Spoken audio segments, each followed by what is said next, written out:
Assalamualaikum warahmatullahi wabarakatuh. Selamat siang para pemirsa IGTV dan juga adik-adik mahasiswa, khususnya adik-adik mahasiswa yang berada pada rumpun ilmu sosial humaniora tingkat 1.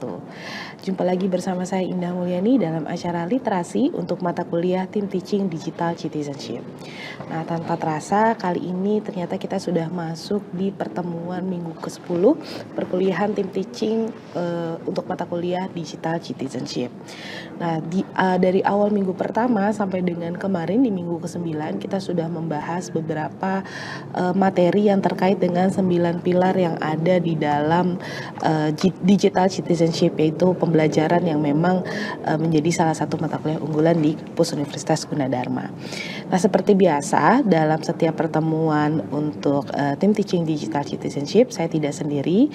Saat ini sudah bersama saya salah satu narasumber, yaitu yang merupakan salah satu juga dosen pengampu untuk mata kuliah tim teaching digital citizenship. Selamat siang Pak Endika. Selamat siang. Gimana Pak Endika kabarnya? Alhamdulillah baik. Alhamdulillah. Ibu sendiri gimana? Alhamdulillah sehat-sehat. Ya, kayaknya masih recovery dari flu nih Pak. Oke. Tapi tetap semangat gitu. Semoga Siap. para pemirsa ITV dan adik-adik mahasiswa juga tetap semangat menyaksikan tayangan literasi. Karena kali ini kayaknya materinya sangat menarik nih Pak Endika. Kalau kita sempat ketemu kemarin di minggu ke-8 kalau nggak salah ya, atau minggu ke-7 itu kita bahas tentang digital commerce gitu ya. Di situ ada marketplace, kita belajar tentang digital ekonomi itu apa, digital commerce itu apa. Gitu ya. Nah, hari ini kita membahas tentang apa nih Pak Endika, yang mungkin masih ada sedikit menyangkut tentang kaitannya dalam bidang ekonomi gitu ya Pak Endika. Oke, baik. Ya, sesuai dengan tema ataupun topik hari ini kita akan membahas tentang digital bank dan payment atau digital payment, yang dimana ini merupakan kegiatan ekonomi, aktivitas ekonomi yang biasa dilakukan oleh para masyarakat pada umumnya, apalagi di era sekarang yang memang era sudah serba digital. Betul sekali. Nah, dengan era yang sudah serba digital ini, tentu industri perbankan gitu ya, terus industri finansial teknologi lainnya yang di Indonesia atau bahkan di dunia tentu juga sudah merana ke arah digital. Betul. Nah, oleh karena itu adik-adik mahasiswa sekarang perlu diketahui terkait dengan digital bank dan digital payment ini seberapa pentingnya, seberapa pengaruhnya, fungsinya ataupun manfaatnya untuk di kehidupan kita dalam transaksi gitu ya. Karena kan biasanya mungkin taunya ya perbankan, ya perbankan gitu ya. Tapi sekarang sudah ada yang namanya bank digital atau digital bank, karena ya perkembangan zaman yang sudah ke arah era digital itu sendiri. Apalagi khususnya untuk usia-usia adik-adik mahasiswa ini, mereka sudah bisa untuk mandiri gitu ya, ibaratnya untuk punya akun bank, akun perbankan ataupun untuk melakukan payment itu sudah bisa sendiri ya. Maksudnya kalau dulu kan mungkin masih atas nama orang tua atau apa, sekarang sudah, sehingga ini penting banget ya Pak Indika ya. Ya, kita tahu untuk terkait dengan dunia perbankan ya, walaupun sembari mungkin adik-adik mahasiswa mungkin udah lebih dari 17 kali ya umurnya, jadi sudah mungkin. Ya sedikit atau banyaknya mungkin sudah mengerti juga tentang ekosistem perbankan, cara penggunaan dan sebagainya. Tapi di sini coba kami berdua untuk bisa menjelaskan lebih detail lagi terkait dengan bank digital. Oke, ini tentang bank digital. Mungkin kalau adik-adik mahasiswa yang sudah ada di Indonesia sendiri, banyak sekali bank digital yang sudah banyak beredar gitu ya. Banyak sekali bank digital yang sudah banyak beredar dan juga menjadi pesaing nih ke bank konvensional. Mungkin yang kita tahu bank konvensional juga di Indonesia juga sangat banyak gitu ya. Ada yang bank keluaran dari BUMN dan juga bank juga yang dari pihak swasta. Nah, tapi sekarang di era sekarang muncullah bank digital. Sebenarnya seperti apa sih gitu kan bank digital itu, konsepnya itu seperti apa gitu kan? Jadi kalau bank digital ini sebenarnya ya kurang lebih mirip ya. Kalau secara tugas fungsinya mereka mirip dengan bank konvensional yang sudah lebih dulu hadir di masyarakat gitu ya. Ya mereka sama-sama menghimpun dana lalu menyalurkan dana kembali kepada masyarakat, yang dimana bank itu kan nggak boleh menghimpun uang masyarakat terlalu lama ya, karena mereka butuh pemasukan. Ya gimana caranya untuk mendapatkan pemasukan itu? Ya mereka harus memutar uang-uang kita yang ada di bank itu, memutarnya dengan cara meminjamkan kepada para nasabah yang memang membutuhkan. Nanti dari situ bank tersebut akan mendapatkan bunga. Makanya biasanya kalau kita minjem ke bank, kita akan dikenakan dengan yang namanya bunga, gitu kan ya Bu ya. Nah, dari situlah mereka mendapatkan keuntungan seperti itu. Jadi kalau secara fungsi atau secara tugasnya ya mirip-mirip kok, bank digital, bank konvensional itu sama-sama aja. Cuman di sini saya akan coba jelaskan mungkin dari cara kerja atau kinerja di bank digital sendiri. Jadi kalau bank digital itu sendiri, ini bank digital itu bank yang seluruh operasionalnya dan layanannya itu dilakukan secara daring ataupun online. Nah ini kalau kita sudah ngebahas digital berarti kan ya harusnya sudah metodenya sudah metode online. Nah untuk melakukan pelayanan dengan metode online berarti bank digital ini membutuhkan yang namanya internet yang sangat baik gitu ya, karena supaya kita nanti bisa mengaksesnya dan juga dia juga bisa melakukan transaksi-transaksi ya sebagai untuk para pengguna-penggunanya. Nah seperti itu. Nah sedangkan yang membedakan dengan bank konvensional, kalau bank konvensional itu mungkin adik-adik mahasiswa di sekitaran rumahnya atau di sekitaran kampus sering melihat banyak sekali perbankan gitu ya. Misalnya di daerah sini ada bank apa saja. Mungkin kalau pernah lihat ada bank cabang di ruko-ruko gitu ya, ada bank cabang atau banknya punya gedung sendiri. Nah itu ya bank konvensional mungkin akan seperti itu, karena ciri yang paling pertama itu dia pasti ada bentuk fisiknya kalau bank konvensional. Nah sedangkan bank digital itu tidak memiliki yang namanya kantor cabang atau bentuk fisiknya. Nah, lantas bagaimana nih kita nantinya akan kalau ada butuh apa-apa gimana nih gitu kan kalau nggak ada bank fisiknya. Nah inilah yang membedakan nih dengan bank digital dengan bank konvensional lainnya. Ya memang cara kerjanya bank digital ya memang seperti itu. Mereka tidak mengandalkan salah satunya adalah kantor cabang fisiknya itu sendiri. Jadi ya mereka mengandalkan yang memang semua berbasis online, itu dia. Nah oleh karena itu, karena mereka mengandalkan berbasis online, jadi mereka itu memanfaatkan yang namanya teknologi informasi yang mungkin bisa dibilang yang paling update atau paling mutakhir lah ya gitu ya bahasanya. Teknologi informasi yang paling canggih bisa dibilang seperti itu untuk menyediakan layanan-layanan perbankan, mulai dari pembukaan rekening, transfer dana, pembayaran, investasi, hingga pengajuan pinjaman. Jadi mereka melakukan kegiatan yang ada di perbankan itu 100% dilakukan secara daring atau online. Mungkin yang paling signifikan, Bu Indah apa sudah punya bank digital?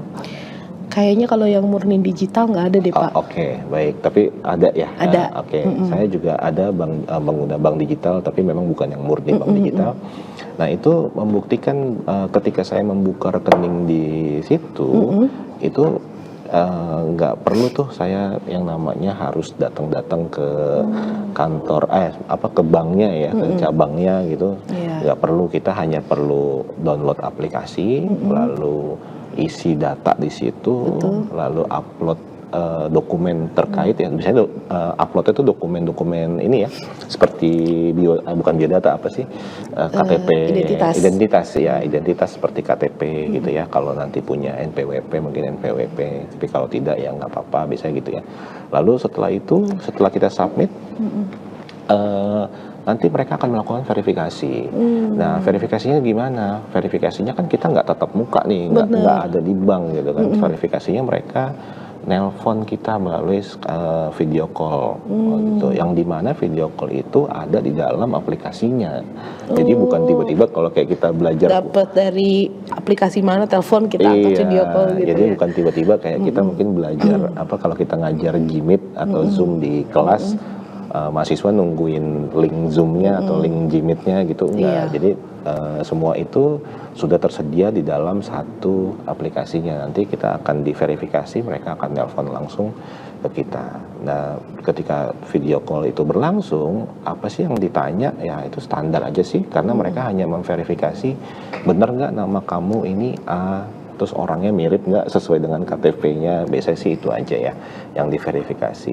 Terus nanti kalau sudah selesai, tidak nggak lama aplikasi kamu sudah aktif beserta dengan nomor rekeningnya, ya kamu nggak perlu lagi tuh ada saldo-saldo di awal gitu. Saya ingat banget dulu tuh, saya waktu buka bank digital saya pertama tuh saya nggak perlu pakai saldo-saldo awal deh. Biasanya ada tuh Iya. Pak setoran awal. Setoran awal Betul. biasanya ada ya, yang dimana nominalnya variasi Iya. gitu. Nah, jadi ya itulah salah satu contoh nyata ya bank digital yang memanfaatkan teknologi informasi secara maksimal dengan layanan online-nya gitu ya.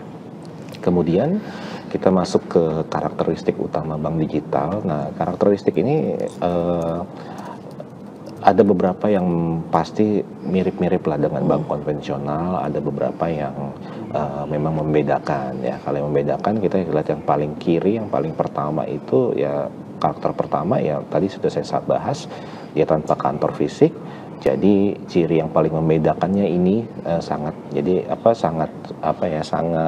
kelihatan banget kalau nggak ada kantor fisik ya berarti bank digital gitu, paling mudahnya itu ya, paling mudahnya cirinya itu. Cuman mungkin kalau kantor untuk para pekerjanya pasti ada, betul. Tapi kalau di sini Untuk maksudnya pelayanan ya? di sini maksudnya untuk yang pelayanan atau banknya itu tidak ada bentuk fisiknya kantornya. Kemudian berbasis teknologi ya pasti kan kita ngomonginnya bank digital nih kan. Kalau teknologinya kalau tidak berbasis teknologi berarti ya belum saatnya disebut bank digital. Nah, ini berbasis teknologi itu gimana? Dia itu mengandalkan teknologi canggih seperti aplikasi sudah pasti, lalu ada AI, kecerdasan buatan atau artificial intelligence, ada big data, dan cloud computing gitu ya. Nah, kalau ya aplikasi mungkin saya nggak perlu bahas ya, mungkin mahasiswa, adik-adik mahasiswa juga sudah paham ya, aplikasi yang biasa kita gunakan di perbankan itu sudah pasti berbasis teknologi dengan didukung media oleh smartphone-nya juga. Nah, karena kalau medianya nggak ada, betul. nggak bisa tuh aplikasi itu jalan. Benar. Lalu AI, nah AI biasanya kalau di dunia perbankan itu biasanya lebih ke arah, kalau yang saya alami sekarang atau saya pernah mengalaminya lebih ke arah tentang pelayanan gitu ya, terkait misalnya kita nelpon customer service gitu ya, customer service-nya sebelum kita disambungkan dengan karyawan yang benernya, maksudnya bukan karyawan nggak bener ya, karyawan yang utamanya. Biasanya kalau teleponnya sibuk atau apa, nah itu biasanya akan ada AI interaktif yang bisa menyambut kita terlebih dahulu dalam telepon interaktif itu gitu ya. Ya tujuannya mungkin untuk kalau misalnya ada konsumen ya jangan sampai dibiarkan, mungkin tujuannya seperti itu ya. Itu salah satu AI yang bisa diaplikasikan. Atau ngebuka rekeningnya juga, tadi kan kalau saya cerita buka rekening itu lewat video call itu sama orang langsung gitu ya, sama orang dari pihak perbankannya, tapi bisa aja itu diwakilkan oleh pihak AI itu sendiri. Nah itu. Lalu cloud computing ya, kalau sistem penyimpanan yang sekarang kan kita taunya sekarang mungkin udah nggak ada ya zaman USB gitu ya, udah mungkin sekarang eranya sudah era penyimpanan di cloud atau virtual ya, seperti mungkin adik-adik mahasiswa kalau tahu apa ya bahasanya, kalau kita di G Drive gitu ya, nah itu kan penyimpanannya kan ya storage-nya itu kan nggak kelihatan, Betul. fisiknya nggak Fisiknya. kelihatan, kita tahunya ya kita bisa menyimpan data di situ aja, seperti itu. Sama di bank digital juga seperti itu, data-data nasabah mungkin ya, data-data nasabah yang memang dibutuhkan oleh pihak perbankan ya bisa disimpan di situ. Oke, lalu akses 24/7 atau ya ini bisa dibilang tiap hari gitu ya. Nah, ya karena kalau aksesnya ini karena ya bank digital karena nggak ada fisik, jadi demi mengoptimalkan layanan online-nya mereka harus eh, kalau bisa ya nggak ada libur sama sekali gitu kan layanan online ini. Jadi ya 24 jam dikali 7 hari dalam seminggu. Jadi, nah sementara kalau bank konvensional itu karena dia ada bank fisiknya, tentu aksesnya juga terbatas. Gitu ya, tentu aksesnya juga terbatas yang dimana bank konvensional punya office hour gitu ya, atau jam kerja yang dimana mungkin jam 7 atau jam 8 tutupnya jam sore ya, jam 3, jam 4 ya itu. Tapi kalau udah malam kita nggak bisa datang nih ke bank ya karena memang tutup gitu kan, jadi nunggu besok pagi. Tapi kalau di bank digital kita bisa mengakses itu kapan saja. Nah, kesamaannya adalah bank konvensional juga bisa kok diakses 24/7 lewat apa? Ya lewat aplikasinya dia sendiri gitu kan. Ya sama-sama berarti kan memang metodenya memang sama-sama kita ngomongin aplikasi itu. Lalu proses cepat dan efisien, ya betul. Contohnya tadi kita udah contohin pembukaan rekening. Itu buka rekening paling butuh waktu 15 menit lah. Ya 10 sampai 15 menit. Nggak perlu lama-lama. Kita cuman download aplikasi, terus login, daftar, lalu apa namanya upload materi, upload berkas ya, upload dokumen, identitas diri seperti itu. Lalu ya nanti di video ada telepon, udah selesai. Itu paling ya 15 menitan selesai. Jadi nggak perlu antri-antri ke bank, capek-capek. Betul. Apalagi kalau yang jauh-jauh gitu ya. Betul. Nah, seperti itu. Kemudian ada operasional lebih rendah. Nah, ini berbanding lurus dengan tanpa kantor fisik. Kenapa operasional bisa lebih rendah? Ya karena ya bank digital itu tidak ada pengeluaran yang dimana dibutuhkan kalau misalnya bank tersebut memiliki kantor fisik gitu ya. Jadi tidak ada pengeluaran yang dimana ya, yang disebut kantor fisik. Nah, oleh karena itu, contohnya apa pengeluaran operasional lebih rendah ini? Contohnya kalau misalnya di bank cabang itu kita ada membayar karyawan, gaji karyawan. Di bank itu kan ada yang namanya pegawai, ada teller, ada customer service, ada satpam. Nah, itu kan perlu digaji karyawannya. Itu satu. Kedua, mungkin bank biasanya kan kalau tempat itu ngontrak ya, sewa. Nah, kalau sewa itu pasti kan bayar tahunan. Ya, ada biaya sewa. Termasuk ini ya Pak, kayak listrik. Betul. Nah, kan pasti di bank itu ya ada cahaya, ya, ada betul, dan lain-lain, pendingin dan lain internet sebagainya lah. Internet makanya juga itu termasuk. operasionalnya butuh biaya operasional. Nah, sementara kalau bank digital itu nggak ada, jadi ya mereka tidak memikirkan yang namanya operasional. Lalu layanan, nah kalau personalisasi layanan setiap bank saya yakin baik bank konvensional ataupun digital itu optimalkan yang namanya layanan. Jadi semua berlomba-lomba memaksimalkan layanan kepada customer ataupun nasabah itu dengan baik gitu ya. Berarti mereka punya evaluasi, mereka bisa upgrade tiap tahun. Kira-kira pelayanan apa yang perlu ditingkatkan atau pelayanan apa yang perlu dihapus misalnya gitu ya, atau yang bisa dimodifikasi dan lain-lain gitu. Jadi ya tujuannya semua sama demi memanjakan para nasabahnya. Betul. Supaya nasabahnya semakin mudah dalam bertransaksi. Lalu ada yang terakhirnya ada inovasi berkelanjutan. Nah, kalau inovasi ini saya juga setuju setiap bank nggak hanya bank digital aja ya, setiap bank Betul. konvensional atau bank digital itu pasti punya inovasi yang berkelanjutan. Pasti mereka sudah memikirkan kira-kira apa saja yang dapat mereka lakukan di tahun-tahun berikutnya, yang dimana dari tahun sekarang melakukan development atau pengembangan gitu ya. Jadi misalnya kalau sekarang mungkin yang teknologi termutakhir sekarang yang udah dilakukan mungkin kris gitu, kris atau kiris sih sebutnya kris ya.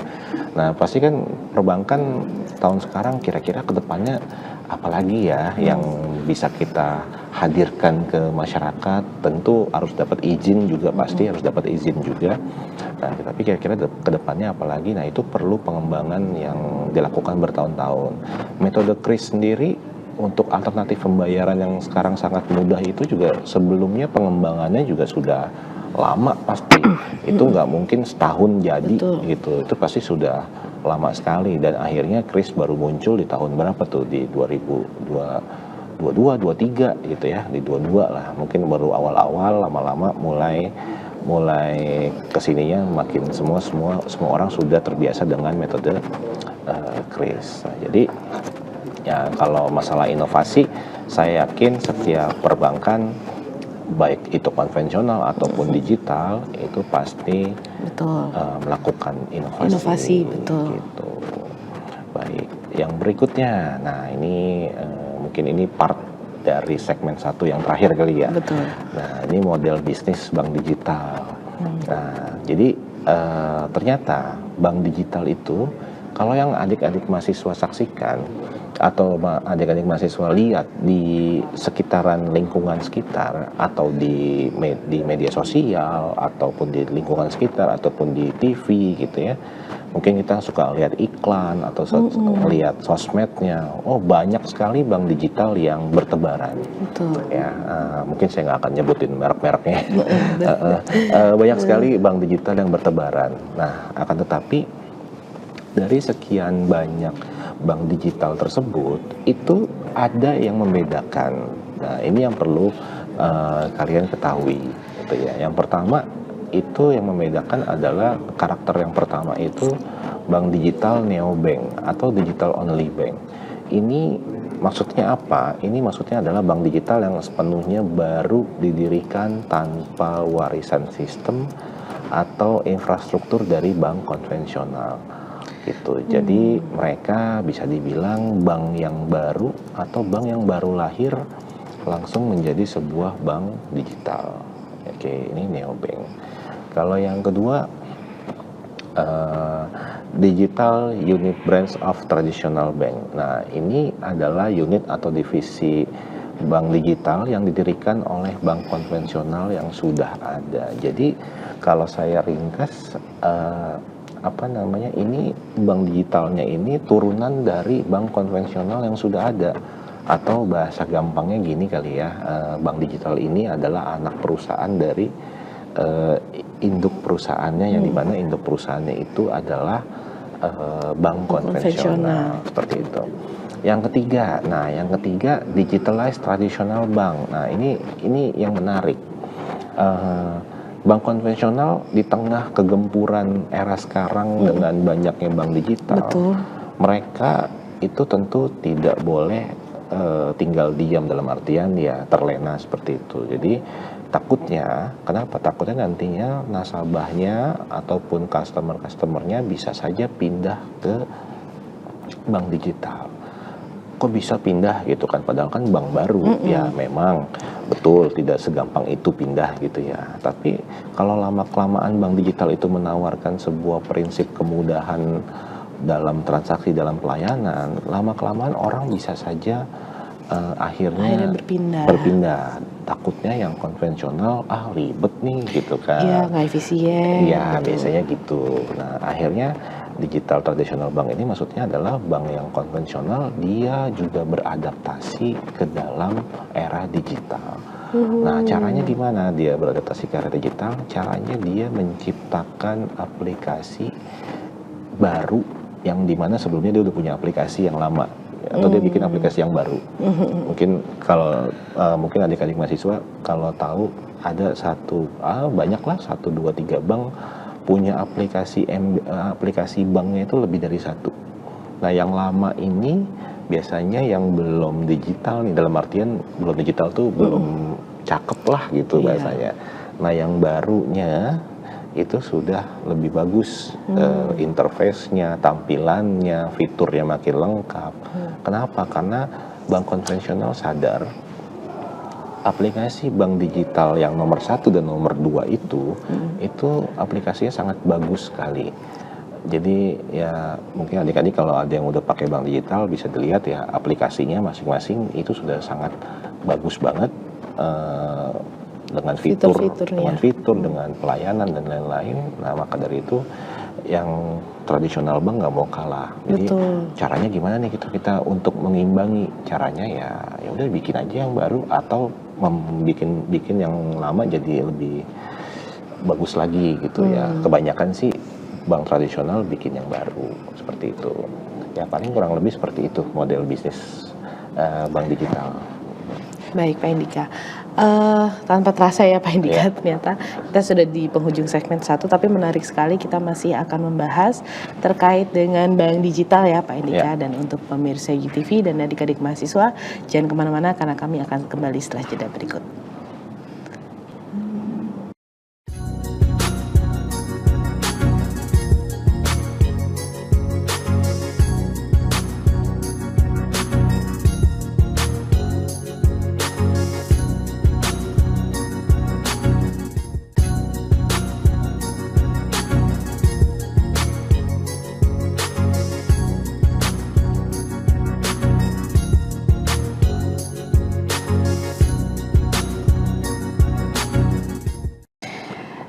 Baik para pemirsa ITV dan adik-adik mahasiswa khususnya tingkat 1 Rumpun Ilmu Sosial Humaniora, kembali lagi dalam acara literasi untuk mata kuliah Tim Teaching Digital Citizenship.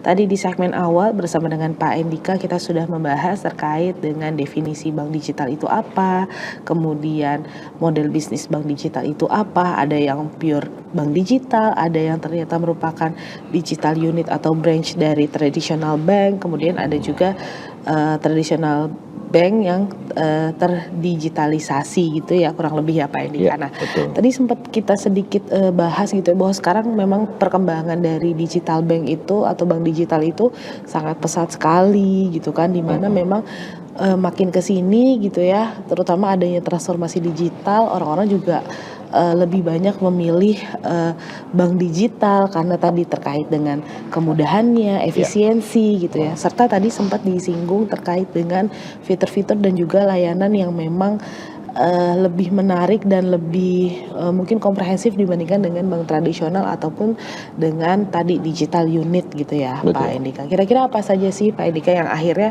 dengan adanya fitur-fitur serta layanan dari digital bank yang kemudian memberikan keunggulan dibandingkan dengan bank tradisional? Baik, terima kasih atas pertanyaannya. Ini sangat seru nih pertanyaannya. Ya, kalau keunggulan tentu biasanya setiap brand, setiap pemangku pebisnis pasti ini ya saling bersaing supaya jangan sampai brand mereka itu bisa tertinggal gitu ya. Pasti mereka mengoptimalkan segala cara supaya bisa terus di paling maju gitu ya. Nah, kalau dari sisi bank digital sendiri gitu ya, mungkin ini kalau yang paling signifikan kalau menurut kami di sini ya, karena bank konvensional juga sudah beradaptasi ke digital nih. Jadi kalau di compare ya perbandingannya mungkin tipis banget gitu ya. Kalau dibanding paling tipis banget. Nah, kalau kita lihat di PPT di slide, ini keunggulan bank digital itu yang pertama banget itu adalah kemudahan dan aksesibilitas. Oke, nah ini yang mungkin di bank konvensional ada yang tidak bisa dilakukan terkait ini. Kemudahan dan aksesibilitas, contoh seperti tadi pembukaan rekening yang lebih cepat. Ya, pembukaan rekening yang lebih cepat itu merupakan sebuah terobosan yang luar biasa. Kalau saya bilang keren lah, sangat oke banget di era sekarang. Kita nggak perlu lagi kita nggak perlu lagi capek-capek ngantri ke bank, Betul. ataupun kalau rumahnya jauh dari bank itu ya kan kasihan gitu ya. Betul. Atau harus datangnya dari pagi gitu. Nah itu kemudahan. Nah ya, lalu berikutnya biaya nih, biaya lebih rendah. Nah biasanya bank digital itu sering berkolaborasi dengan berbagai macam perusahaan-perusahaan terkait di bidang digital lainnya. Bisa aja di perusahaan digital e-commerce ataupun digital transportation gitu kan. Nah yang dimana biasanya dengan adanya kolaborasi itu mereka bisa saja demi mendapatkan nasabah yang baru yang yang sesuai dengan target mereka, ya mereka memberi hadiah, yaitu dengan cara kita bisa membebaskan biaya-biaya itu ya, bebaskan di mana biaya transfer, biaya admin gitu dan lain-lain. Nah ini kan mungkin kalau adik-adik mahasiswa kalau ada yang pakai bank digital atau ada yang pernah melihat iklannya, itu biasanya mereka ada kolaborasi tuh, bank ini dengan e-commerce, bank ini dengan transportasi. Nah biasanya selain itu kolaborasi itu nawarin yang namanya diskon apa? Oh bebas biaya, bebas administrasi, bebas biaya transfer sampai berapa puluh kali bahkan. Nah itu tuh yang di bank konvensional mungkin ada, tapi tidak sebanyak bank digital seperti itu. Oke. Lalu yang ketiga itu, keunggulan bank digital adalah fitur inovatif dan pengalaman pengguna. Ya, yang pertama antarmuka, intuitif. Jadi ya fitur antarmuka ini ya tadi saya bilang kalau kita di awal pas kita buka rekening bank digital itu tanpa perlu datang ke bank, ya kita bisa tetap antarmuka kok ya, walaupun memang antarmukanya tidak secara langsung tapi lewat online gitu ya. Lalu ada pengelolaan keuangan personal. Nah ini biasanya fitur ini nih dulu adanya hanya di bank digital nih. Sekarang bank konvensional juga sudah ada lah, sudah bikin lah. Kalau saya pelajari, mereka sudah ada. Karena saya pribadi, saya pakai bank digital, pakai bank konvensional. Jadi saya tinggal pelajari aja di aplikasi mereka masing-masing. Oh ternyata di bank konvensional mereka juga ada kok sekarang gitu. Tetapi walaupun duluan bank digital. Contohnya apa sih pengelolaan keuangan personal? Ya biasanya itu kan kita taunya kalau rekening itu kan kita nabung ya. Ada rekening tabungannya di sini. Nah biasanya di dalam rekening tabungan itu kita bisa memisahkan lagi uang kita untuk menabung dalam hal yang lain gitu. Ya misalnya Bu Indah gitu kan dapat bayaran, terus uangnya dipisah nih, uang ini buat ditabung. Ternyata dari tabungan Bu Indah sendiri, Bu Indah punya keinginan, saya pengen beli sesuatu deh. Tapi tabungan saya cuma satu nih, kan nggak mungkin dong saya buka rekening lagi di bank berikutnya. Kebanyakan, biasanya orang kan juga berpikir ya, kebanyakan bank juga ngapain gitu kan. Biasanya bank secukupnya aja. Benar. Nah akhirnya di tabungan ini bisa dipecah tuh, dibikin ke tabungan lagi lainnya. Nah itu fitur itu ada sekarang di bank digital ataupun bank konvensional itu ada fitur itu. Jadi silakan aja adik-adik mahasiswa atau masyarakat yang menonton ini coba dibuka aja di bank digitalnya atau bank konvensionalnya. Itu kalau yang bank yang saya pakai itu ada gitu ya. Cuman saya nggak boleh sebut nggak boleh sebut merek banknya seperti itu. Oke, lanjut. Terintegrasi dengan ekosistem digital, ya betul. Tadi yang sudah saya sampaikan di sebelumnya, kita bank digital biasanya terintegrasi dengan e-commerce ya, digital lainnya di bidang lainnya seperti e-commerce ataupun transportasi.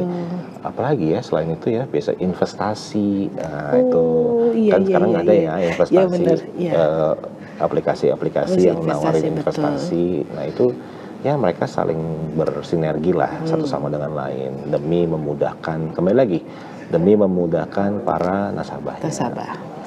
yang terakhir keamanan. Ya kalau kita ngomongin keamanan, saya nggak bisa ngebandingin karena saya yakin 100% bank apapun itu pasti memberikan tingkat keamanan yang paling bagus, yang paling canggih gitu ya, memberikan perlindungan kepada nasabah-nasabahnya. Karena ini yang diamankan adalah uang kita loh, uang nasabah ya, uang masyarakat yang menabung, Kak. Jadi kalau bank itu memang serius terjun di dunia bisnis perbankan, ya memang hal yang paling dia perhatikan pertama adalah sektor keamanannya. Jangan sampai mereka punya produk yang bagus, punya marketing yang bagus, punya fitur-fitur yang canggih, tapi keamanan mereka tidak memperhatikan. Dengan keamanan seadanya itu ya sangat fatal sih. Ya jangan sampai merugikan nasabahnya ataupun masyarakatnya yang menaruh uang di bank tersebut. Nah, karena kalau sudah seperti itu ya nantinya bisa kehilangan kepercayaan, tentunya ada kekecewaan, terus kehilangan kepercayaan, dan jadinya mungkin banknya bisa jadi nggak laku gitu ke depannya, seperti itu. Jadi dari tingkat keamanan ini apa aja sih yang bisa ditawarkan? Tentu ada encrypt data, tentu ada autentifikasi multifaktor. Biasanya kalau kita buka aplikasi, biasanya diminta pakai PIN aplikasi, tapi dibedakan juga PIN aplikasi dengan PIN transaksi. Oh iya, betul. Terus kalau memang medianya sudah memumpuni, media itu maksudnya handphonenya atau smartphone-nya untuk jalanin aplikasi, biasanya dia bisa ada fitur biometriknya, atau seperti yang sidik jari ataupun yang retina yang pakai mata ya. Nah, tapi itu semua pihak perbankan nawarin. Tapi itu semua bisa terjadi kalau memang disupport atau didukung oleh media yang kita miliki gitu ya. Jadi jangan sampai ada bilang, kok di saya nggak ada ya fitur biometrik, kok di teman saya ada fitur biometrik, padahal aplikasi banknya sama. Ya itu yang salah mungkin bukan aplikasi banknya, mungkin saja medianya kamu berbeda. Misalnya handphone kamu yang satu handphonenya, ya, karena fitur-fitur di dalam handphonenya mungkin tidak mendukung untuk adanya verifikasi dalam bentuk biometrik. Lalu yang terakhir tentu adanya regulasi. Ya kalau regulasi di sini ada OJK. OJK itu Otoritas Jasa Keuangan, ya ini dia yang mengawasi gitu ya. Kalau misalnya ya ibaratnya mungkin seperti polisinya kali ya.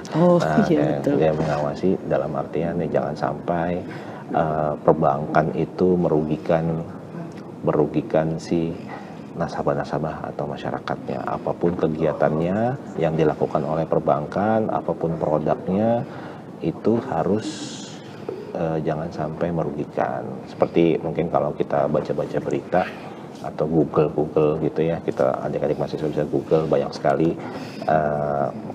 di mana tentang kejadian-kejadian di perbankan yang memang merugikan masyarakat itu. Nah, di sini peran OJK sangat penting untuk sekali lagi untuk mengawasi pergerakan dari bank itu sendiri gitu ya, jangan sampai ke arah yang tidak seharusnya seperti itu. Oke.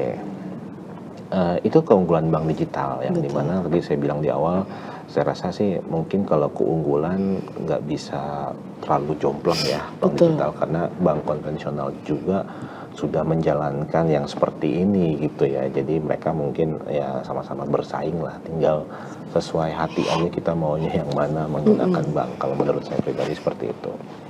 Oke, kemudian dari keunggulan ada juga tentu pasti yang namanya kekurangan gitu ya, karena ya nggak ada yang sempurna. Betul, ada kelebihan pasti ada kekurangan. Betul, tidak ada yang sempurna di muka bumi ini. salah satunya adalah kalau kita ngomongin bank digital. Nah, dari yang terjadi kekurangan yang ada di kekurangan bank digital ini, kalau yang saya paparkan di depan ini ada 6 poin gitu ya. Nah, tapi dari 6 poin ini Kalau menurut saya, ini yang pernah saya sampaikan ke mahasiswa saya di kelas, pernah saya tanyakan ke mereka, menurut kalian mana kekurangan yang paling kurang? Susah nggak tuh bahasanya? Kekurangan yang paling jelek lah. Jelek. Nah, kenapa kok ada kekurangan yang paling jelek, ada kekurangan yang paling bagus? Kalau kekurangan yang paling jelek, berarti itu tingkatnya sangat sulit untuk dibenahi. Gitu. Kalau menurut saya itu sangat sulit untuk dibenahi. Ini menurut analisa saya dengan mahasiswa saya gitu ya. Nah, tapi kalau ada kekurangan yang tingkatnya agak lumayan, berarti itu bisa dibenahi kekurangan itu. Nah, kalau yang paling jelek ya paling sulit. Nah, di sini ada 6 poin. Yang pertama itu keterbatasan layanan tatap muka. Nah, ini kita kan tadi ya ke bank digital semuanya serba online, nggak ada sama sekali tatap muka. Jadi nanti pasti orang kepikiran kan, ini gimana nih kalau nggak ada bentuk fisiknya lagi Pak, iya, kantor layanannya betul, gitu nggak ada ya kantor kan, layanan atau bank layanannya nggak ada. Saya mau laporan, mau ngadu kemana? Iya benar. Berarti kan opsinya adalah ya nelpon doang. Mudah-mudahan kalau nelpon diangkat lah, gitu kan. Nah seperti itu. Nah ini keterbatasan layanan tatap muka yang menjadi kekurangannya. Oke, yang kedua, ketergantungan pada teknologi dan koneksi internet. Ya, betul. Nah, kalau yang nomor 2 ini, ya memang kelemahannya kita ngomongin internet ya. Tapi bank digital ini untuk saat ini tersebar baru di kota-kota besar mungkin ya, di kota-kota besar yang ada di Indonesia gitu ya, yang dimana bisa saja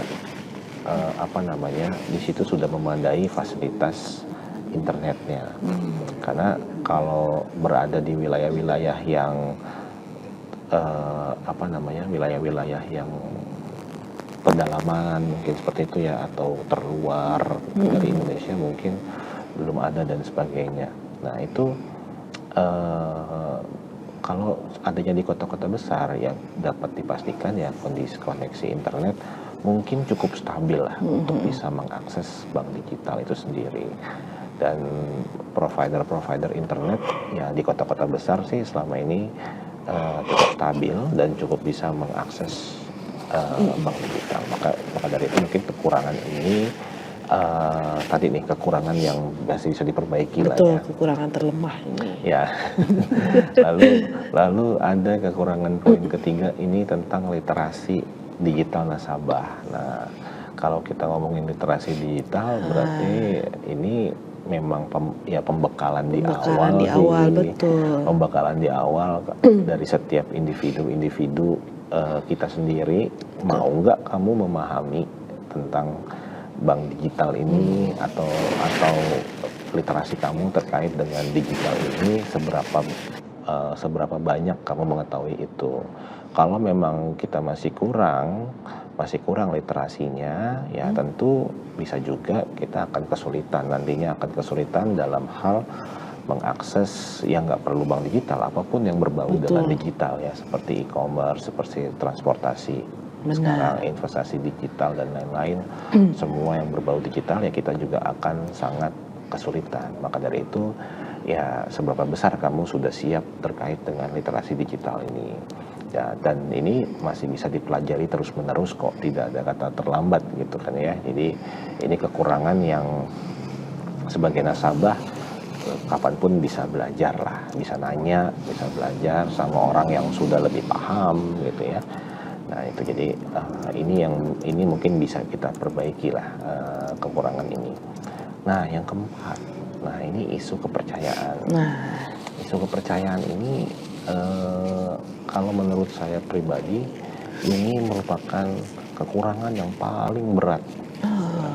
Kalau menurut saya pribadi, dan banyak mahasiswa saya juga banyak setuju tuh kalau di kelas kalau kita lagi ngebahas perbankan gitu, kita ngomongin bank digital terkait dengan isu kepercayaan. Benar. Ya memang sampai hari ini mungkin ya kalau kita cross check data di Google gitu ya, atau cari-cari informasi tentang bank digital, belum nemu ya yang ada yang namanya kekurangan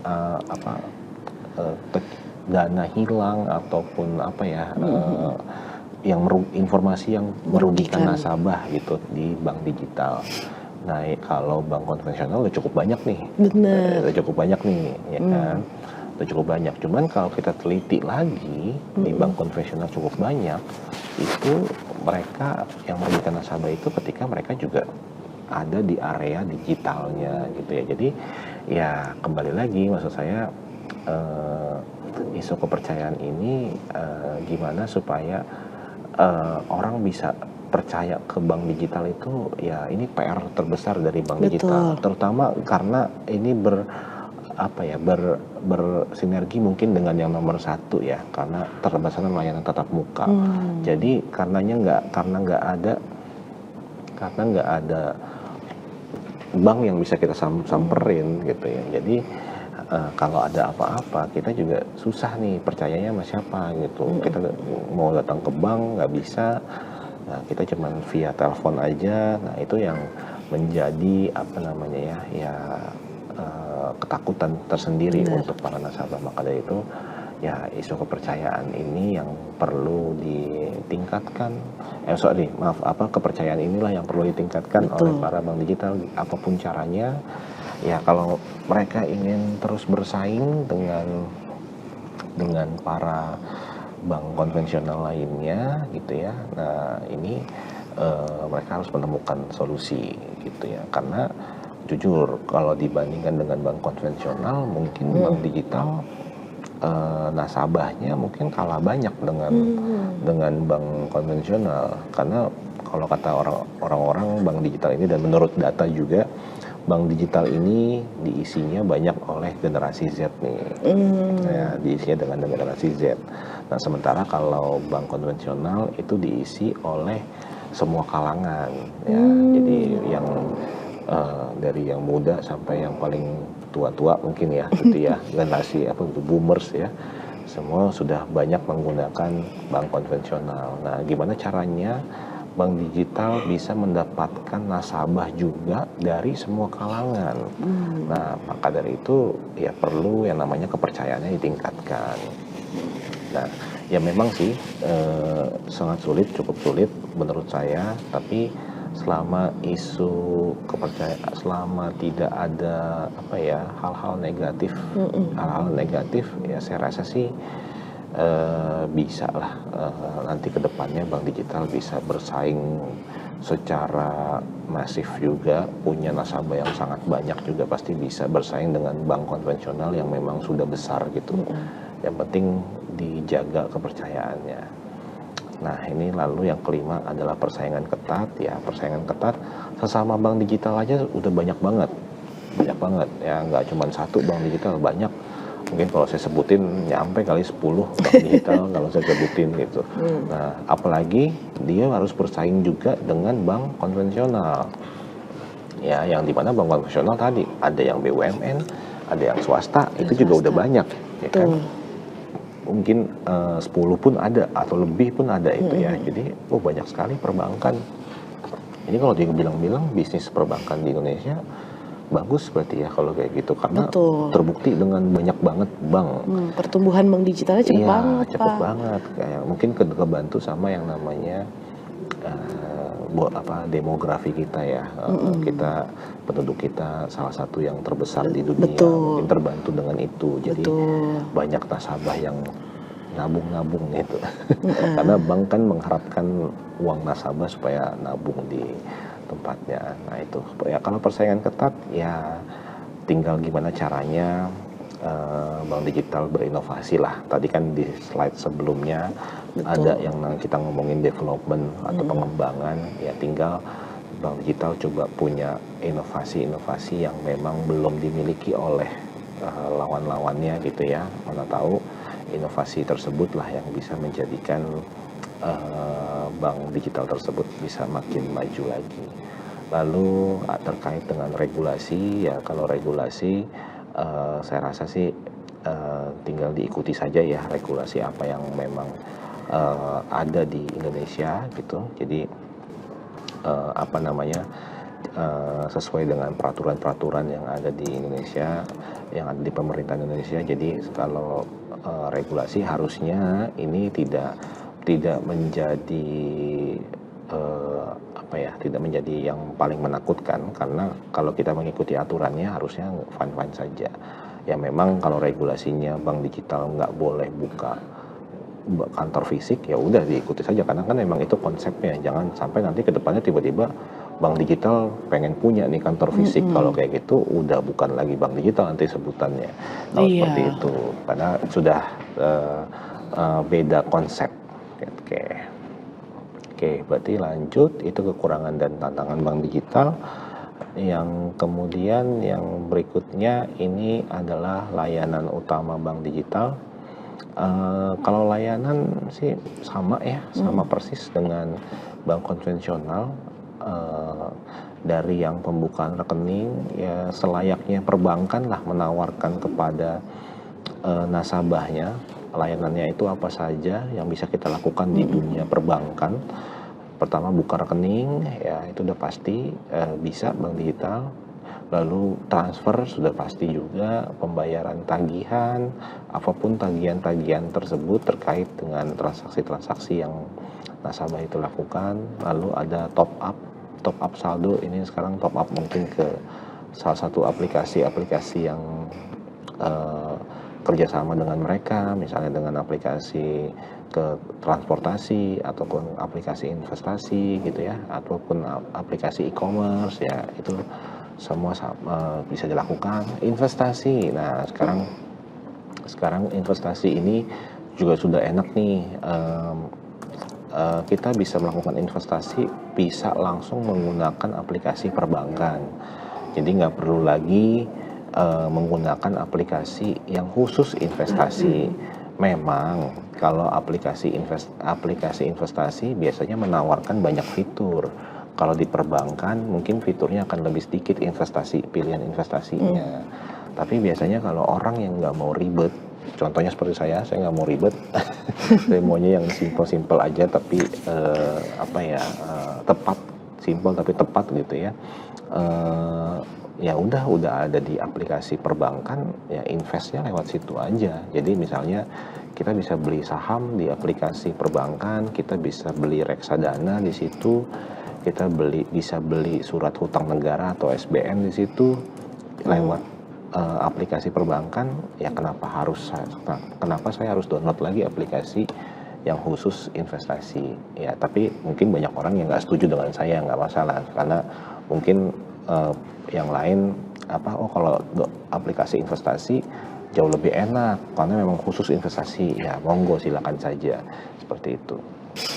Lalu pinjaman, nah kalau yang mau berhutang atau yang mau melakukan kredit sekarang bisa langsung juga. Nah enaknya kalau di bank digital ya tinggal klik-klik doang ya. Nah pinjaman ini bukan pinjol ya maksudnya, karena ini ya memang disebutnya sih pinjaman online sih atau pinjol ya, tapi kan ini di perbankan ya, dan ini pinjaman resmi yang dimana bunganya juga bunga yang sesuai dengan kadarnya gitu ya. Jangan sampai kita melakukan pinjaman online tapi bunganya itu tidak tidak sesuai gitu, atau terlalu besar, tidak masuk akal lah. Nah itu yang perlu kita cermati. Lalu manajemen keuangan dan juga disertakan kartu debit virtual ataupun kartu fisiknya. Baik, kurang lebih itu terkait dengan layanan utama bank digital pada segmen 2 ini. Tadi saya sudah bahas tentang keunggulan, tentang kekurangan, kemudian tentang layanan utamanya Ya, apa saja gitu ya betul. Pak. Ini menarik sekali karena ternyata yang menjadi salah satu mungkin kendala atau tantangan bagi digital bank itu adalah trust issue atau mengenai isu kepercayaan. Ya. Yang tadi kalau dijelaskan lagi lebih dalam oleh Pak Andika, ya karena sulit juga kalau sudah trust issue mau gimana lagi gitu ya. Mungkin salah satunya karena memang keterbatasan layanan tatap muka yang memang sampai saat ini mungkin itu yang menjadi salah satu faktor pendukung gitu ya, yang mendorong hadirnya rasa trust gitu, karena memang secara fisik tuh ada gitu ya. Tapi menarik sekali Pak Andika bahasan kita. Tapi tanpa terasa kita sudah di penghujung segmen kedua. Untuk pemirsa UTV dan adik-adik mahasiswa jangan kemana-mana, kami akan kembali setelah jeda berikut.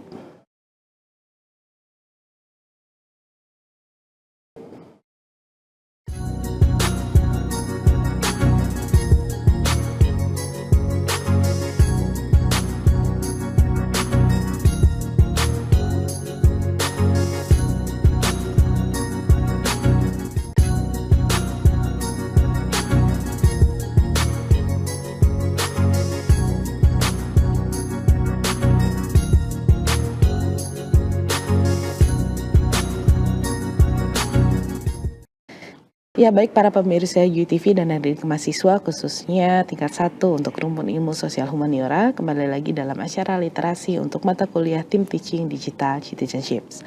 Saat ini kita sudah memasuki segmen 3, Pak Indika. Tadi di segmen sebelumnya sudah dibahas terkait dengan keunggulan dari bank digital itu apa, kemudian tantangannya juga ke depannya ya, ada kekurangan yang tadi sedikit kita diskusikan gitu ya.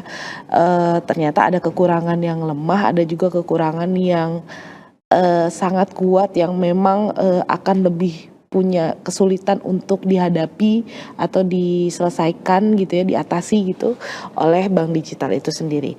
Nah tapi ke depannya nih Pak Indika, karena kalau sekarang tadi sudah disebutkan di segmen awal bahwa ternyata ada beberapa tradisional bank atau bank konvensional pada umumnya yang ternyata sudah melaksanakan proses digitalisasi. Jadi ada memang beberapa layanan atau bahkan mungkin aplikasi tersendiri yang memang sudah dibuat gitu ya oleh bank konvensional untuk memudahkan beberapa bentuk layanan yang tidak harus dilakukan ataupun datang ke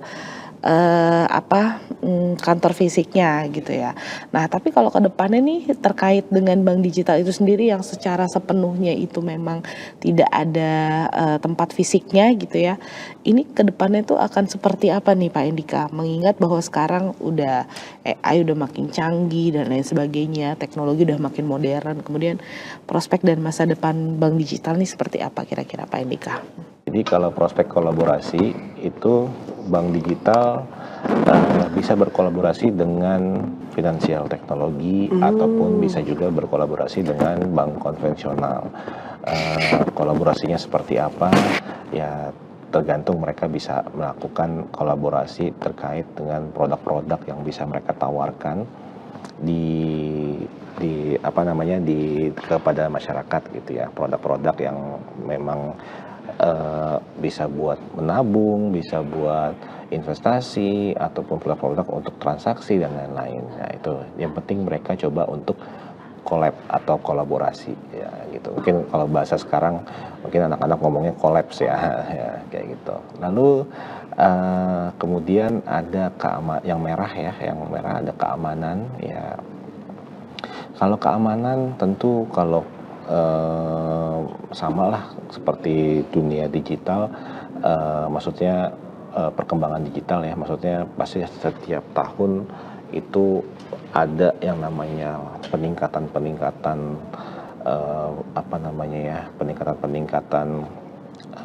terbaru itu ya yang bisa dilakukan.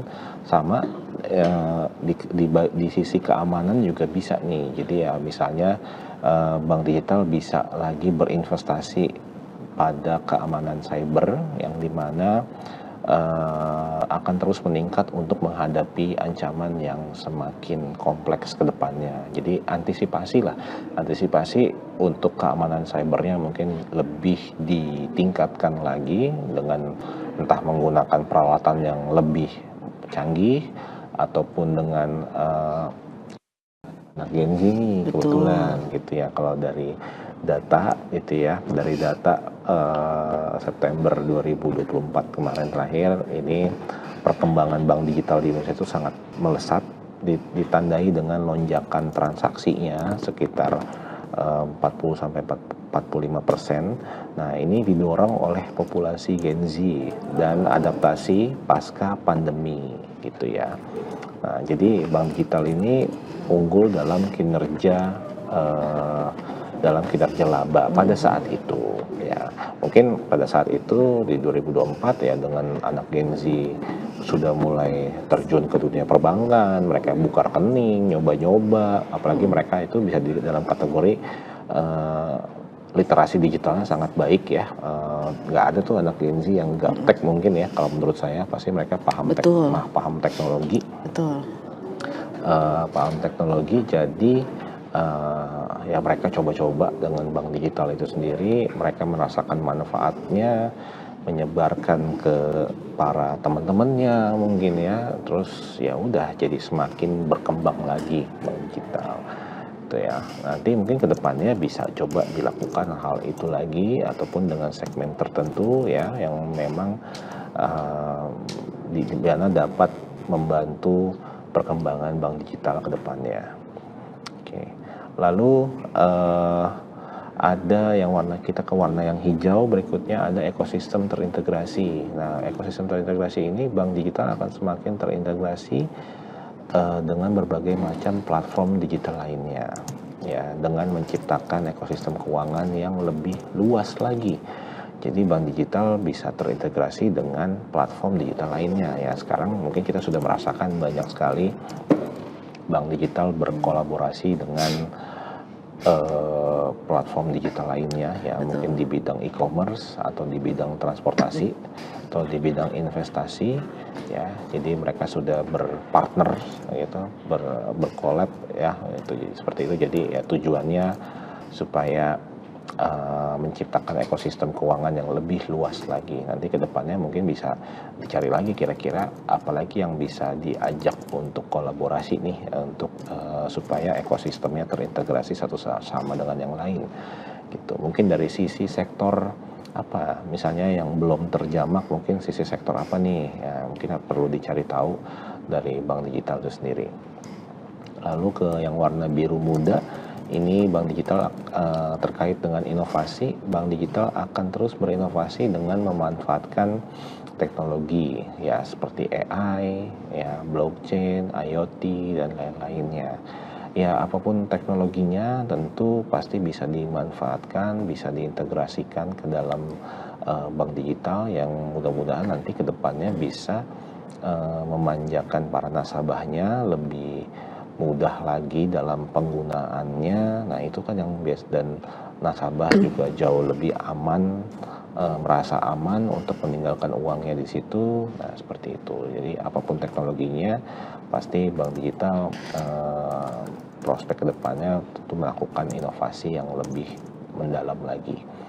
Kemudian yang warna kuning yang terakhir ini peningkatan adopsi. Jadi ini adalah upaya semakin banyak masyarakat yang beralih ke bank digital karena kemudahan dan efisiensi yang ditawarkan.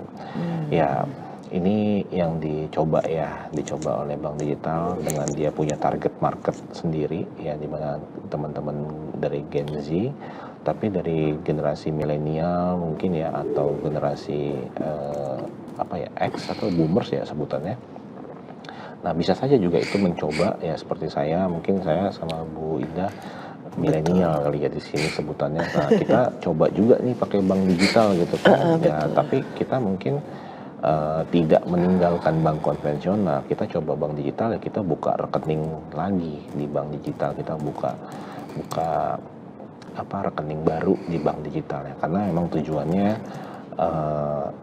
satu ya, ingin merasakan juga manfaatnya bank digital itu seperti apa. Karena kalau saya pribadi juga seperti itu, dengan memutuskan untuk membuka rekening bank digital ya ingin tahu juga manfaatnya seperti apa sih bank digital. Nah kalau dibandingin dengan bank konvensional, enakan mana nih? Tapi kalau buat saya pribadi dua-duanya enak ya, memang dua-duanya enak.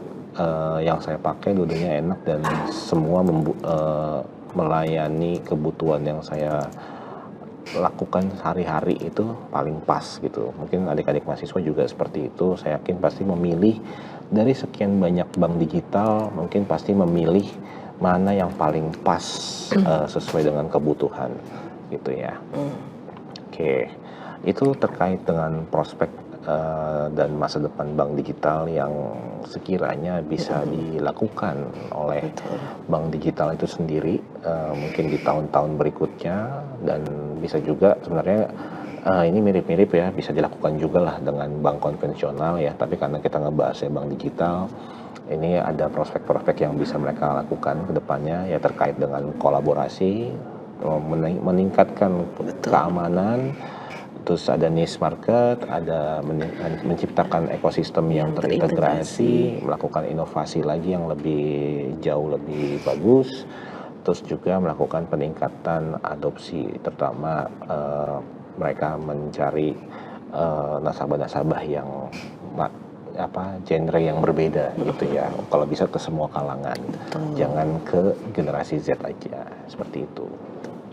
Berarti ini kurang lebih beberapa aspek gitu mungkin ya Pak yang bisa dikembangkan atau yang kemungkinan akan berkembang di masa depan terkait dengan bank digital. Nah kemudian mungkin ada layanan dalam bank digital yang paling erat gitu ya, yang hampir memang ada di setiap ekosistem digital, misalkan terkait dengan digital payments nih Pak Endika, karena itu kan yang seringkali memang mungkin terasa ya di kita, seringkali memang sehari-hari selalu kita gunakan itu adalah bentuk digital payments gitu ya, baik dilakukan langsung di bank konvensional, di bank digital itu sendiri, ataupun merupakan aplikasi dari bank konvensional yang ada, atau bahkan mungkin yang memang sudah terintegrasi dengan aplikasi lainnya gitu, aplikasi digital lainnya. Nah, kira-kira apa nih Pak Endika terkait dengan digital payments Pak? Baik, kalau kita ngomongin digital payment ini pertumbuhan ini kalau saya sih merasanya ya, atau seluruh dunia mungkin ya, ini dipicu dari yang namanya pada masa pandemi COVID-19 gitu ya. Ya kalau di sini ditulis pandemi COVID-19 ini punya role yang sangat krusial untuk percepatan dari sistem offline ke sistem online. Nah ini di sektor apa saja ya, banyak sekali sektornya gitu ya. Sektornya banyak sekali karena pandemi COVID ya, kita nggak bisa dengan segala peraturan pada saat itu yang tidak bisa tatap muka dan lain-lain, sehingga metode percepatan ke arah online itu semakin berkembang pesat pada saat itu. Nah, oleh karena itu salah satunya adalah di sektor keuangan, ya, di sektor keuangan. Nah, di sektor keuangan yang berkembang apa sih? Ya, terutama adalah bagaimana caranya supaya orang-orang ini, masyarakat ini di seluruh dunia tetap bisa bertransaksi walaupun hanya dari rumah ataupun jarak jauh gitu ya. Nah, mungkin pada saat itu industri terkait dengan keuangan ataupun perbankan, mereka melakukan percepatan terkait dengan digital payment-nya. Jadi pada saat itu orang-orang bisa bertransaksi tanpa harus menggunakan metode yang dulu ya, mungkin harus dengan cash gitu ya. Kalau sekarang sudah bisa via transfer itu ya, atau virtual account, atau bisa connect ke e-walletnya masing-masing. Nah itu yang dilakukan pada masa COVID itu sendiri, yang dimana pasca COVID juga dilakukan itu ya, sehingga terjadi percepatan ya, karena terbantu juga dengan ya, sebenarnya COVID ada hikmahnya juga sih ya, kalau saya bilang ada hikmahnya juga. Kayak memang kalau kita ngomongnya itu sangat mengerikan sekali, cuman di balik itu ada hikmahnya juga terkait dengan percepatan digital gitu. Mungkin kalau tidak ada COVID pada saat itu, mungkin di tahun ini juga belum tentu nih percepatan digital kita sudah sampai tahap seperti ini gitu. Itu belum tentu, terutama di semua sektor ya, sektor perbankan, sektor pendidikan, sektor transportasi dan lain-lain gitu ya, belum tentu. Bisa saja kita masih dalam proses pengembangan terus. Nah, memang karena adanya COVID jadi semakin harus dicepet gitu. Nah, akhirnya ya utamanya ya jangan sampai orang-orang jadi susah untuk bertransaksi, karena kan kita nggak boleh keluar. Akhirnya dipicu juga untuk pelayanan digital payment itu bisa terrealisasi kepada masyarakat pada saat itu, dan yang mana ya sampai hari ini pelayanan digital payment itu orang tidak mau meninggalkan lagi gitu ya, karena kita sudah terbiasa dengan yang namanya pembayaran online lah bahasa gampangnya gitu. Ya memang pembayaran online itu dibutuhkan internet gitu ya. Makanya pembayaran online itu gimana ya, tentu di aplikasi perbankan yang kita miliki di handphone kita itu pasti bisa dong melakukan pembayaran, melakukan payment. Nah, itu semua terintegrasi semua dalam sebuah aplikasi yang dimana bisa kita lakukan gitu ya, asalkan memang kita tersambung dengan internet gitu. Nah, jadi pada saat itu mungkin Bu Indah ya, kalau diingat-ingat ya, kita belanja semua lewat handphone aja ya, bayar-bayar semua lewat handphone. Sampai hari ini terciptanya mungkin kalau yang metode yang terbaru adalah layanan kris gitu ya. Saya juga kris itu tahun berapa ya waktu pertama kali muncul tuh 2022 2122 akhir ya, mungkin. 2122 ya gitu.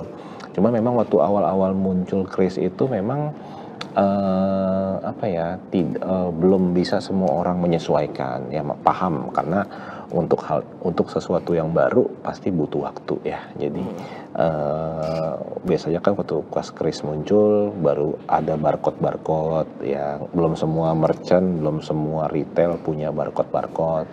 Kalau toko-toko pengen punya barcode, mereka harus daftar dulu di banknya. Dulu itu cukup lama seperti itu ya. Tapi sekarang semua udah makin cepat, makin terintegrasi ya. Kita juga bayar dengan kris juga semakin mudah. Yang repot cuman ya jadinya gampang belanja ya. Iya, betul. Jadi Jadi jadi gampang ngeluarin uang ya. boros. Jadi boros. Nah itu. Oke, nah itu contoh dari digital payment ya, yang dimana itu dia percepatan pada saat pandemi kemarin, sehingga masyarakat tetap dimudahkan dalam hal transaksi ya. Maka dari itu untuk pembayaran itu dibuat untuk digital, sebagaimanapun dibuat untuk digital. Nah, terkait dengan digital payment ini tadi saya bilang kita membutuhkan yang namanya internet ya. Apapun apanya ya, apapun digitalnya gitu pasti membutuhkan internet. Misalnya di perbankan, digital perbankan butuh internet, digital commerce pasti kan kita butuh internet. Betul. Di digital transportation kita butuh internet.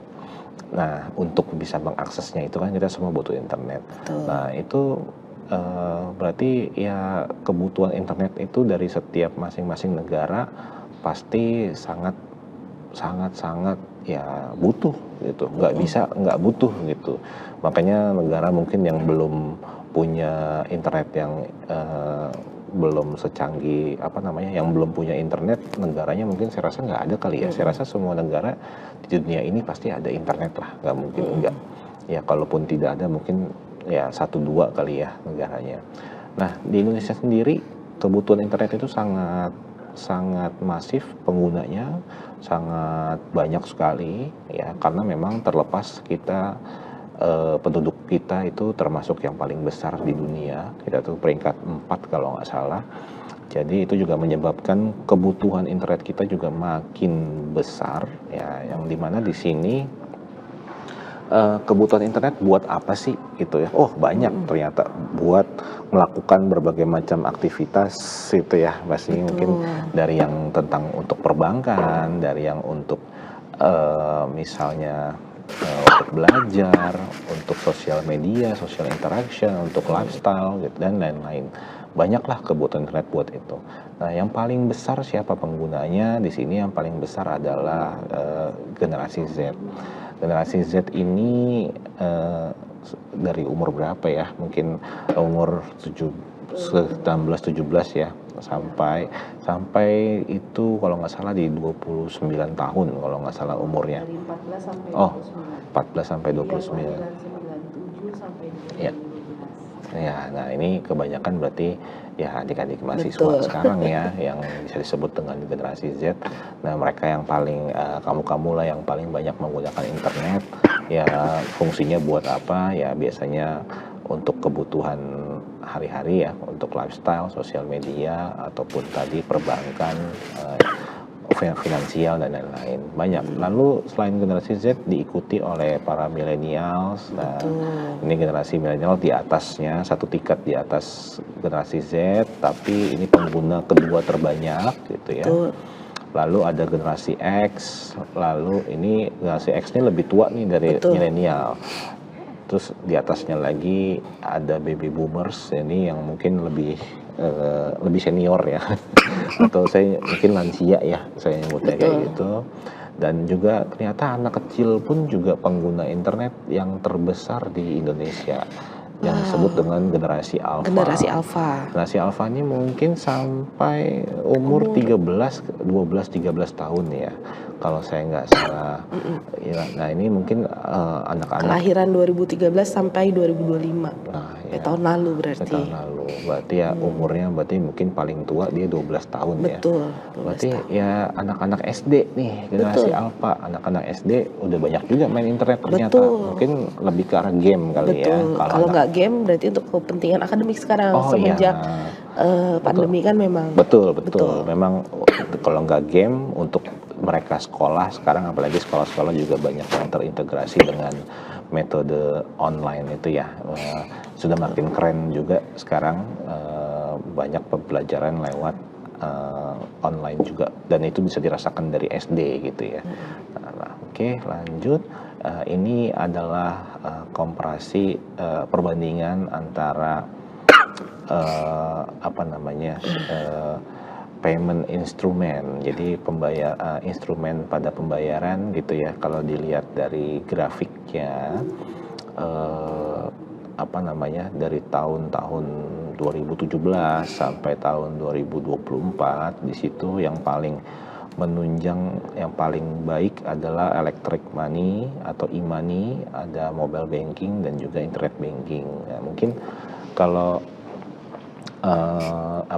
ya karena itu yang paling mudah untuk dipergunakan pada saat masanya gitu ya. Sekarang mungkin ada aplikasi perbankan, cuma aplikasi perbankan mungkin masukin ke mobile banking ya. Jadi ya itu yang paling mudah dilakukan dibanding kita harus ATM atau menggunakan ATM atau menggunakan kartu kredit dan lain-lain gitu untuk melakukan transaksi yang kita butuhkan sehari-hari. Apalagi sekarang mungkin di tahun 2025-26 ini kalau sudah ada kris ya, itu mungkin paling tinggi kali kris ya sekarang. Betul. Untuk segala macam transaksi. Oke, yang berikutnya ini pertumbuhan dari electronic money sendiri ya. Ya setiap tahunnya itu kalau yang warna biru value-nya dia semakin meningkat, kebutuhan electronic money. Jadi ya mungkin ini yang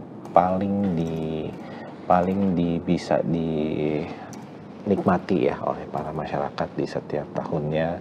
Electronic money ya seperti aplikasi perbankan itu sendiri. Lalu ini ada SMS dan mobile banking ya. Mobile banking juga pertumbuhannya juga ya memang kalau lihat dari kurva dari grafik yang warna biru itu bertumbuh terus. Nah, sama seiring berjalannya tahun. Kemudian ini ada internet banking juga sama. Kemudian ini sudah selesai ya. Ternyata nggak terasa ya. Jadi kalau misal ya itulah terkait dengan digital payment.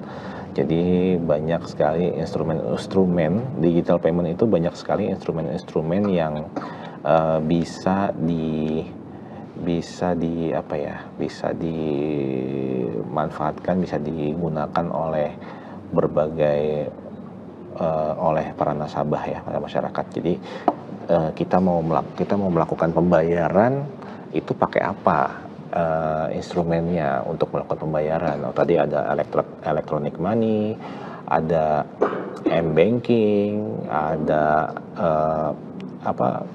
aplikasi atau kris sekarang gitu ya. Kamu tinggal sesuaikan saja sesuai dengan kebutuhan mana yang paling nyaman, mana yang paling sesuai dengan kebutuhan diri masing-masing. Mungkin ada yang lebih nyaman dengan kartu kredit. Oh, karena saya menggunakan kartu kredit karena mengumpulkan poin, ya silakan saja. Jadi semua instrumen yang ditawarkan oleh perbankan untuk melakukan pembayaran itu semua nggak ada masalah, semua sah-sah saja. Tinggal dikembalikan ke kita semua mana yang paling cocok sama kita gitu ya. Jadi dengan berbagai macam instrumen, ya udah pilih deh mau yang mana. Kalau mau punya Betul, semua betul. boleh, lebih Betul. bagus mungkin. Seperti itu, Bu Indah. Iya.